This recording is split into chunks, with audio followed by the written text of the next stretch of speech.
Тэгж элбэгд орж бүгд найрамд Хятад ард улсын дарга Си Цзиньпинтэй уулзаж албан ёсны хэлэлцээ хийсэн байна. Бүгд найрамд Хятад ард улсын дарга Си Цзиньпин өнгөрсөн жил манай улсад айлчлал хийсэн. За энэ айлчлалын хариу айлчлал болгож Монгол улсын ерөнхийлөгч элбэгд орж тэргүүн хатагтай хамтаар бүгд найрамд Хятад ард улсад төрийн айлчлал хийж байна.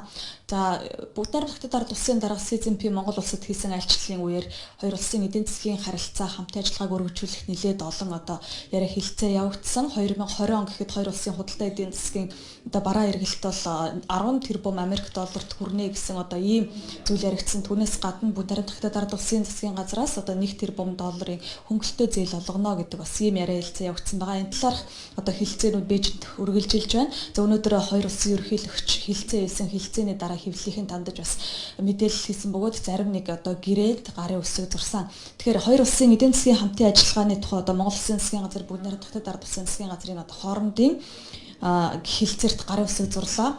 Түүнээс гадна бүгд найрамд Хятад ард улсын засгийн газраас газрын 2016 онд олгох 300 сая юаны буцалтгүй тусламжийн хүрээнд хэрэгжүүлэх төслүүдийн солилцох захидалд бас гарын үсэг зурсан.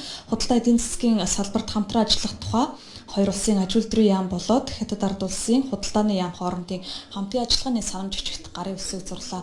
За мөн Монгол улсын засгийн газар бүгд найрамд Хятад ард улсын экспорт импорт банкны хооронд 1 тэрбум $, зээлийн ерөнхий хэлэлцээрт бол гадаад хэргийн сайд профессор болоод тус улсын экспорт импортын банкны захиралтай гарын үсэг зурсан. Тэгэхээр 1 тэрбум зээлийн тухайд бол $700 сая нэгin голын усан цахилгаан станцынд санхүүжилт зарцуулагдана гэдэг зүйл бол Монгол улсын улсын хурлаар бол яригдсан.